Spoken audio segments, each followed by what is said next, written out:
Oh, I guess I'm live. Okay. All right. I didn't send out any invite links. Maybe I could do that.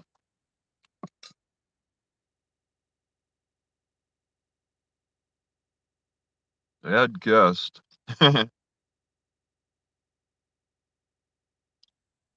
Waiting for guest. All right. That's great. I can't believe I just messed this up. Can I turn it upside down? Okay. Look at that. So I set up a guest network, so it's gonna be like a vertical. All right. So I'm starting out here by just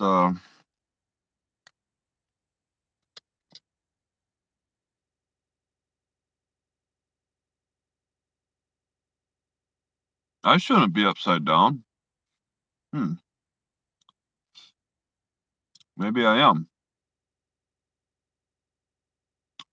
So upside down? Gosh dang it, really?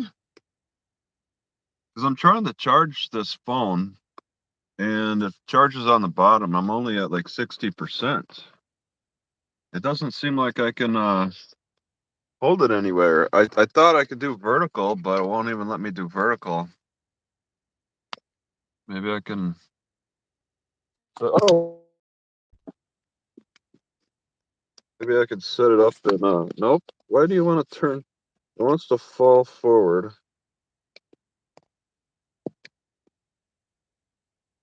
It's just gonna barely hold. Maybe like this. Being propped up by the cord. Just don't hit the steering wheel. All right.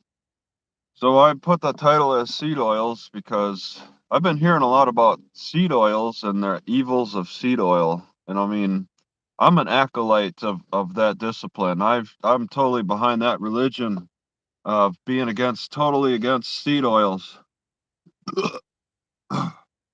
But I don't think they're going far enough with that. I think all seed oils are bad. They're all industrial lubricants, coconut oil, um,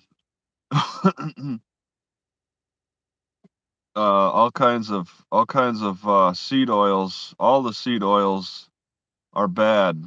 All seed oils are bad. It's an extract, and often they probably use all chemical solvents to extract those seed oils. So I don't know of any seed oils that are extracted without a chemical solvent.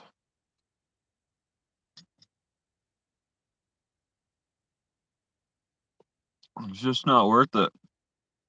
And they can't even sell us the what's it called? The oil. You got avocado oil. You got coconut oil. They can't olive oil. They can't even sell us natural olives before they're extracted. They can only sell us olives that are in the jars that have been fermented for months and months and months. Or it's either with olives, it's either the olive oil or the olives that have been marinating in vinegar for months. That's it. And I've chewed on I'm having chemical solvents and seed oils for dinner. Well, just keep your doctor on speed dial when you start feeling weird. And if you do start feeling weird, know that's it. It's the seed oils. I'm learning now that it's taken many years, but doctors are supposed to look at your triglycerides. You're supposed to avoid seed oils, and there ain't nothing wrong with milk or eggs. And I've been scared of eggs for the longest time. I was off and on. I gotta say though, when I used to go to college at UW Eau Claire, and I was eating in the cafeteria, and I would eat eggs a lot, try to focus mostly on eggs. And afterward, my gut would make all kinds of noise. And I think it was the type of eggs that they were scrambling. I was eating scrambled eggs. Yeah, sucking in oil out of a car exhaust, like a vaporized oil. I don't know. My oil seems to stay pretty stable when I check it. It's always have plenty of oil in the engine. Don't seem like a loss. Big Macs. Mike Stevens eats Big Macs every day. What do you live? You live next to McDonald's or something? Is it a walk? Is it just a walk for you? I used to when I owned my house in Rice Lake, Wisconsin. I lived across the street from Burger King, and I would eat Burger King a little bit more often than normal. And I developed problems. A short drive. How about living right next to it? Walking. You're not in walking distance. Because I was just across the street from a Burger King. Just across the street. I would see Burger King out my front window. So I've eaten there a little more than I should have early on. And I should have had some I should and I started having problems with that. With this I think the sauce. There's something that was causing my heart to skip or whatever. It was not good. I did not enjoy the feeling after eating Burger King food. And it took me a while. It took me enough times to, get the heart racing or just feel, just feel icky, I guess. But the heart racing is, is a big problem. And it just took enough times where I was like, that's it. I'm done. I am done with this this fast food in all shapes. Like when I ate a Big Mac, yeah, from McDonald's, I would get really like oddly tired. At one time, I was at work. I was like, "Oh, I need something to energize myself. There's a McDonald's nearby. Let's go have a Big Mac." And I ate it, and then I got unusually tired afterward. No more. I think Subway one time made me sick, and my stomach remained sick for like 6 months. It's when I recently lost the tooth as well. I was thinking maybe the glue got, like I started eating the glue or something, but it was probably Subway. 'Cause after eating that Subway, I had a sickness in my stomach that was just so prevalent. I just I, I I s- I think I ate Subway a few times afterward, but that was it. No more of those fast food restaurants.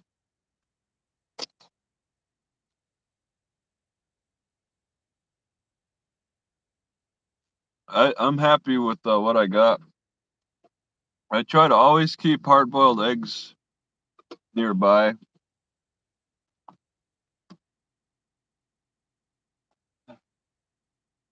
Yeah, fast food germs. Yep, the young people who don't have any experience with getting major sickness don't know what to be fearing here. They don't. The young people don't live in fear of sickness as much as the old people.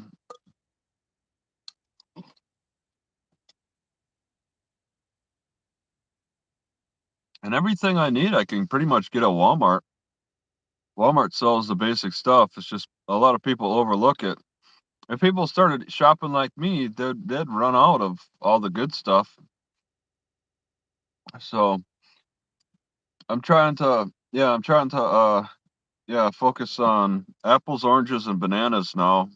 Always have them available. But yeah, those seed oils. I used to eat a lot of peanut butter, and I was just crazy. I couldn't stand what I couldn't when I got hungry, I wanted to eat. And peanut butter was one of the easiest things to just grab and eat and fill up my stomach to tell it to shut up when I got hungry.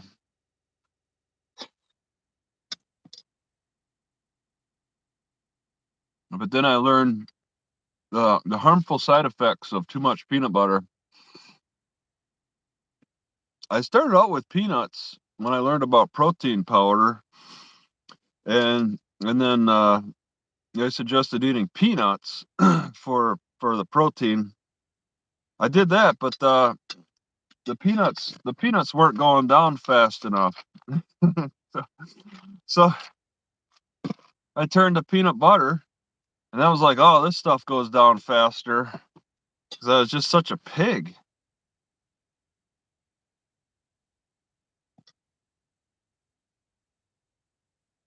But then I learned that all that hydrogenated oil is not really good for me. I at least tried to avoid peanut butter with the sugar added, but yeah, the hydrogenated oil was a problem. So then I turned to natural peanut butter, and man, they put a lot of oil. You see a layer a layer of oil on the top of all the peanut butter, that even that, especially the natural peanut butter. And that oil is an extract. That's oil is the dangerous oil we're supposed to be avoiding. So I was like I I was consuming that oil a lot with the natural peanut butter. And it wasn't natural. It's not natural for peanut butter to have that much oil. But they add that oil just so that the peanut butter is not a brick inside the jar. They had to add extra oil so the peanut butter would be maintain a consistent smoothness. I went for years eating peanut butter, and it wasn't even the oil that really stopped me. I don't think I was getting heartburn towards the end of my peanut butter consumption times. I was getting a lot of heartburn, and if I went years and years and years with no heartburn eating peanut butter, and then I started getting heartburn, and and then I stopped the peanut butter. But I took maybe a couple weeks off of peanut butter. Then I was like, gosh, I really do like peanuts. Maybe I'll go back to peanuts. And that's what I did. No problems. No problems since. And this is the natural amount of oil. A natural amount of oil in peanuts. And look at it, they're dry. That's a natural amount of oil in peanuts compared to peanut butter, which has an oil. Why don't I have an oil layer on the top of these peanuts? It's because they don't have that much oil. I've turned to peanut butter for a long time. I was drinking the oil for a while. No, peanut butter is not a good emergency food to keep on hand. I should delete that message. Peanuts would be a good emergency food to keep on hand, not peanut butter. My God. Peanut butter is good for the mice, all right? You want to attract some mice, yeah, for your mouse trap, then you put peanut butter on it, I guess. But I don't even want to use that as an excuse to get peanut butter. Maybe I could crush up a peanuts and put that on top of the mouse trap. When I get mice in my car, I'll crush up some peanuts and put them on the mouse trap. Put them in the middle of the glue trap. But yeah, there's no way I'm gonna eat peanut butter ever again. Not in this lifetime. I had enough. Schmuckers, the natural peanut butter. It's a seed oil mixed in with peanuts, crushed peanuts. So all this seed oil that they're warning about, I mean, they're not warning enough about. They're not going far enough with, because the seed oil is in the peanuts. They're the peanut butter, peanut oil. I'm getting good results using coconut oil on my bicycle chain. I love using coconut oil on my bicycle chain. That's all it's good for. Homemade with frozen yogurt and honey and fruit. Yeah, I gotta admit, Yeah, I'm eating some dark sweet cherries, and before that, I had some honey. Bottom, I got the bottom layer. It's cold out, so it's sticking. So I decided I need to I need to keep better track of this. But I decided to crush up some celery seed, toss it in with the honey because these are good. This is a pretty good combination.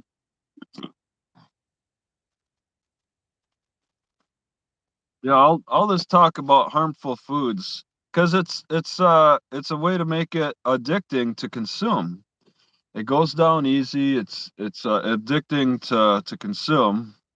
So yeah, it's easy to become to desire these addicting foods. But I okay, I haven't eaten peanut butter in a while. Well, you don't have to. I don't think there's a problem with peanuts. You just got to chew a lot more, or you could put them in your mortar and pestle and mortar, and crush them up nice to a peanut butter consistency. If I had a bigger mortar and pestle, if I had a bigger car, I would get a bigger mortar and pestle, and then it'd be easier to crush. Here I got to do a lot more repetitions because the pestle is smaller. But I like mixing the peanuts with the raisins, sometimes crushing it all together. That makes a peanut butter and jelly type of consistency. That's pretty nice. But yeah, there's no oils. Apple cider vinegar water helps close the stomach valve. No, I'm not gonna do that. I agree that the vinegar, I keep vinegar on me now. The vinegar is great for outside the body, but inside, even if it touches the back, once it touches the back of my throat, I get all sore and stuff. No, thank you. And that's with apple cider vinegar or this. There's not a huge difference. I was just reading about this vinegar, and it's 80% effective at killing bacteria, while bleach is 99% effective at killing bacteria. That's not a huge difference. That's close enough for me. I'll just use vinegar to as my anti uh biotic, I guess, anti something to kill the pathogens. Let's see. Grandma takes table stew and a straight apple. Now, as far as I'll go with apples is just eating apples. I'm not going crazy with vinegars from the apples, the cider. If I could crush the apples into into a juice, I would really love to be able to do that. Bathe in vinegar. Yeah, yeah, yeah. I pretty much like the itching between my toes. Pretty much, it's this. It's a combination of vinegar and brushing between my toes, and I'm not getting the itching. I'm actually getting a ticklish feeling back in between my toes. For the longest time, it was an itchy feeling since 2008. In between two toes, it was always itchy, and I'd scratch until the skin comes off and it bleeds. And I did that for years. And I tried all kinds of things to put in between their salt. Well, I gotta say the desert when I was in the Southwest desert, keeping it dry was pretty nice. But yeah, soap, none of that. But using vinegar between my toes helps. And I'll do it every so often as a maintenance, not even when it gets itchy. Because a couple of months ago, I was putting this between my toes when I got itchy, and that was bringing relief. And then I start, and then the itching stopped, even though it's raining a lot, and it is colder now, which is a factor. But even if it gets cold, the thing it still can get itchy in between my toes. but I'm actually getting a ticklish feeling back. When I try to brush in between my toes, there's a natural ticklish feeling. I lost that for the longest time with the fungal infection, but that's coming back a little bit with using vinegar kind of on a regular basis. This vinegar can kind of take the itch out of my hair too. So I'm pouring vinegar in my hair. I put out an incredible smell, but that's fine. I'll just say I got sprayed by several skunks, and this is my solution to that. So I ask you to appreciate the smell of the vinegar on me rather than, the smell of all those skunks that sprayed me, which is my excuse. But yeah, the vinegar is like just incredible. I could almost demonstrate the cleanliness. Vinegar dries the skin? Really? See, that's the thing. When I was taking showers, like say the last time was in jail, I I know soap dries out the skin really badly. So I focused the soap on the corners of the body that can develop the most problems, and that's not a problem. But even my hands, my fingers, from this prison soap, my fingers got incredibly dry.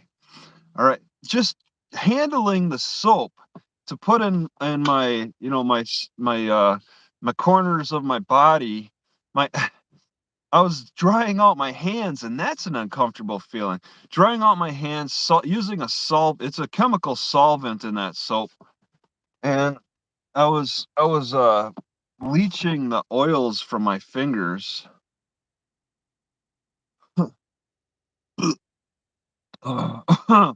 So I haven't noticed vinegar drying out my skin. Does it?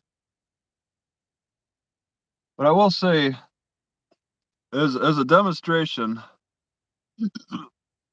I make a lot of natural oils, and I guess when I handle the vinegar, I don't really handle it with my hands a whole lot. Look at this. I got this yellow stain from turmeric. I've been crushing oranges.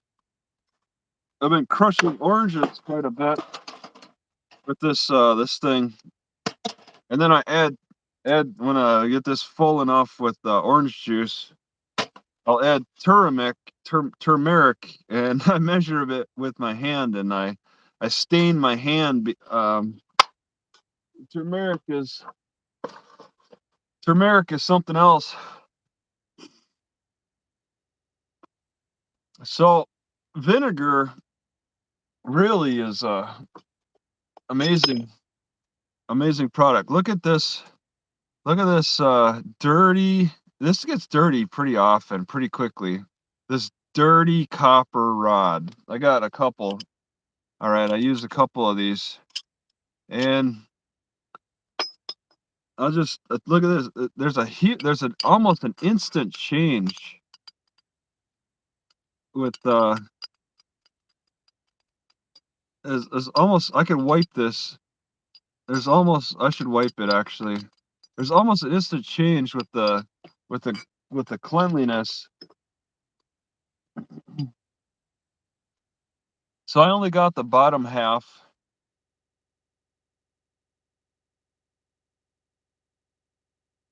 and I'll even wipe the top a little bit. All right, it's all well, okay. I guess it's not a huge difference, but I clean this copper rod with vinegar.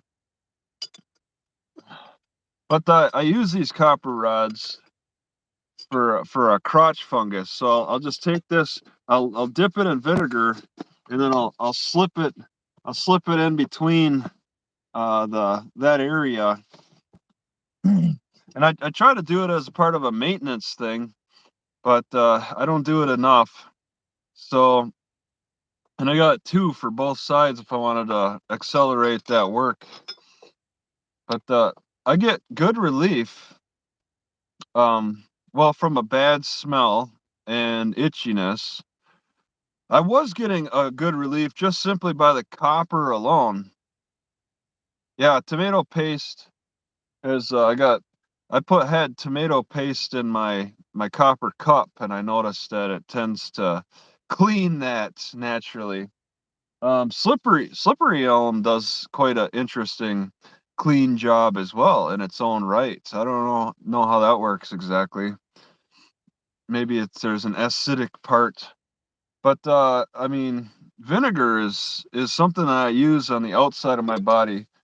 Vinegar, any seed oils. Seed oils are to be used outside the body. It's an industrial lubricant. This is an industrial solvent. It's extracted, and I don't want to be consuming any extracts. I'm Mr. Non-extract. I don't eat any extracts. Witch hazel? No, thank you. Mm-mm. All you need is a copper wire or a copper tube to get that crotch fungus. And that's all you need. That's the minimum.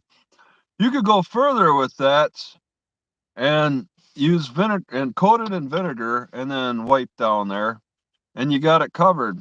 I guarantee. All right. But I gotta say, I find it interesting how copper doesn't. When I was wiping copper between my toes, it wasn't helping. But vinegar by itself takes care of the toe fungus. Explain, how does that work? It's like different. I have different fungus in the between the toes and in the crotch. I don't understand. But I mean, either way, they're both very effective. I mean, once again, I said it before. Vinegar is 80 will kill 80% of the germs compared to bleach, which is 99%.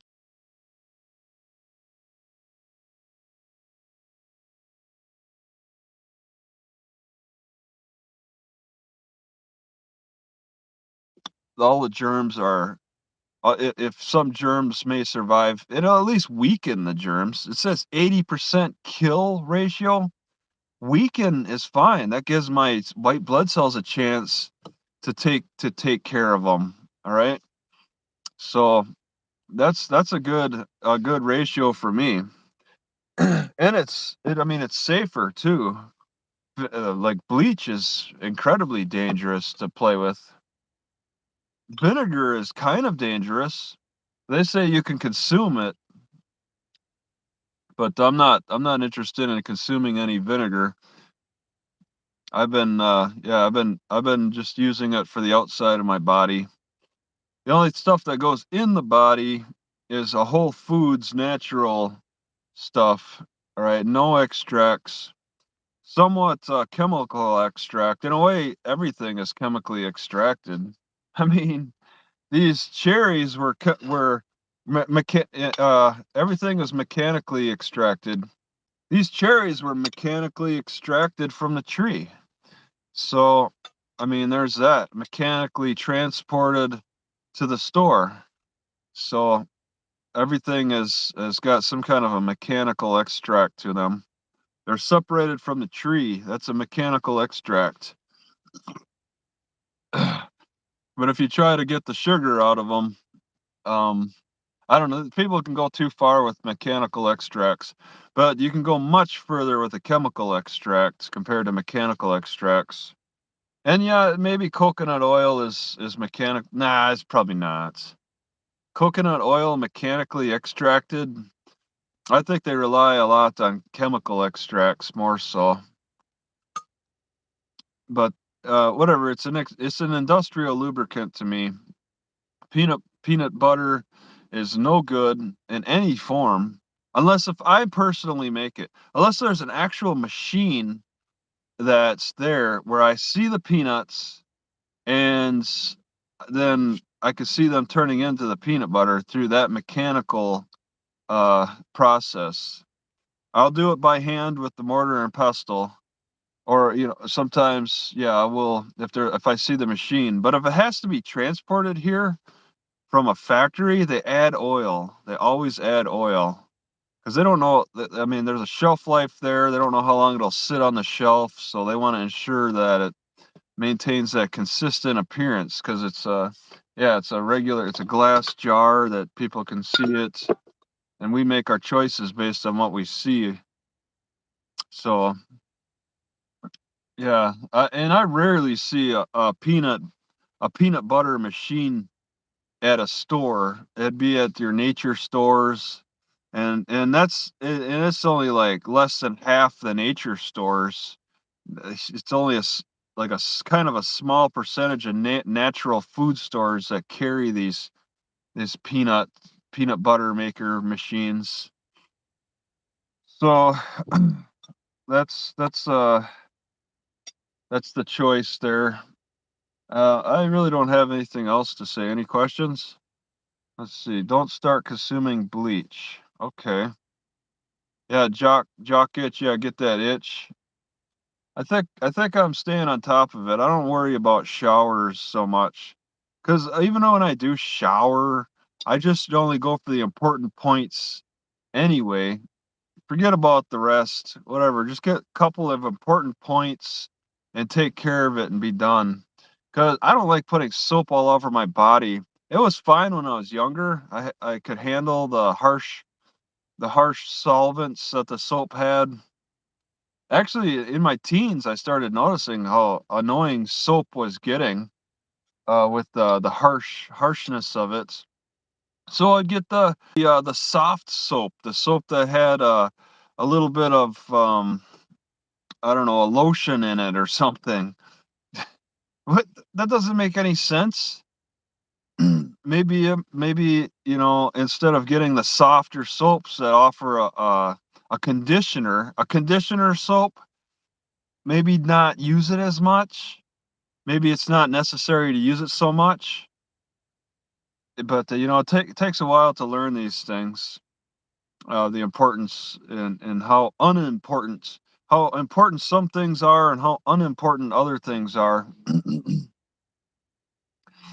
Yeah, don't overuse soap. Don't overuse soap for washing your clothes or washing your body. Some people have taken it too far. So yeah, I haven't been in a shower in months and months since jail, and it looks like by the way the Third Circuit Court of Appeals rules, I might be going back. So we'll see how that turns out. And that'll be the next time I have my showers right in front of all the other inmates. It's so great. Some that want to come over and check me out, like clearly making it obvious that that they're checking me out. I just love it when that happens.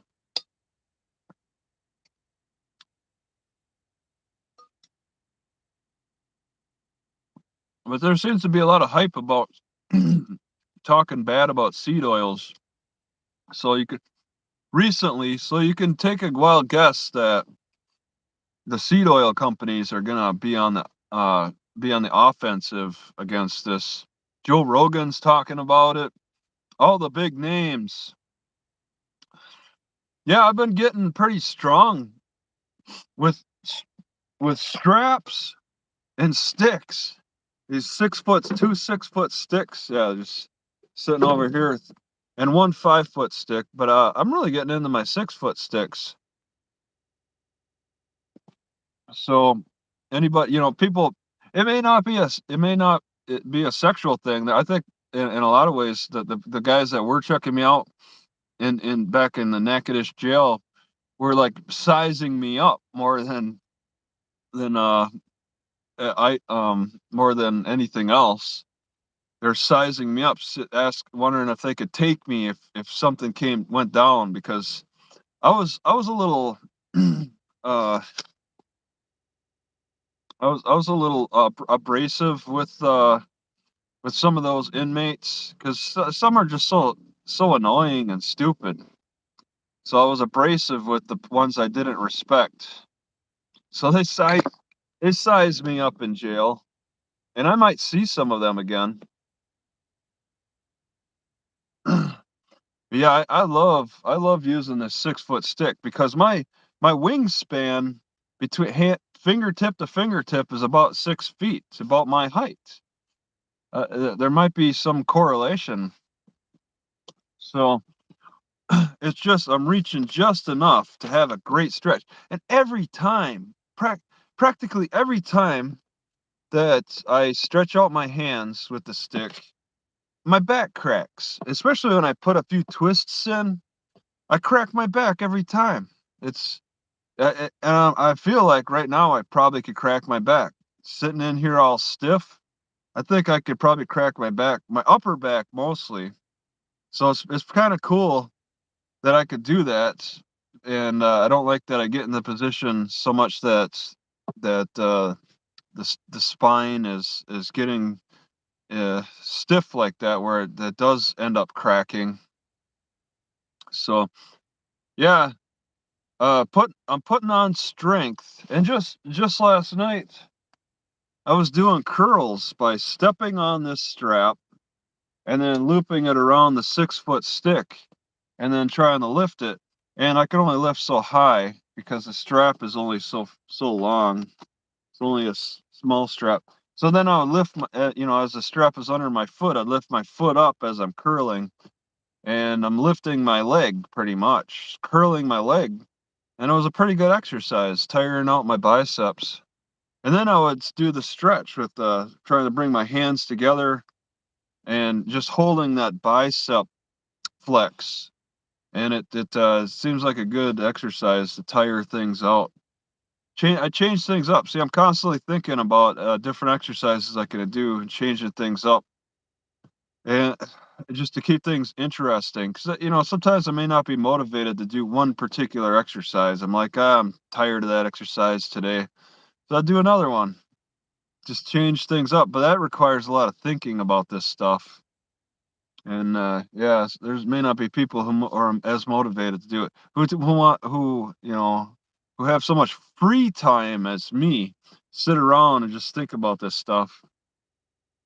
There's people who actually have other duties in life, but I have none. So I'm preoccupied by exercise, and that takes me out of depression when I could do the movements that I want anytime I want, unless if it's raining outside. Uh, it yeah, keeps things moving. So yeah, I just wanted to talk about seed oil a little bit, and I think peanut butter is also in that category. It's not being mentioned. It should be. Maybe people think of that as too extreme of an idea, but I don't think I don't think they're going far enough with talking. I don't think they're going far enough with like the seed oil controversy. All seed oils are bad. Anything that's a lubricant that by itself in that grocery store is no good to consume. You can live without it. I'm gonna stop it here.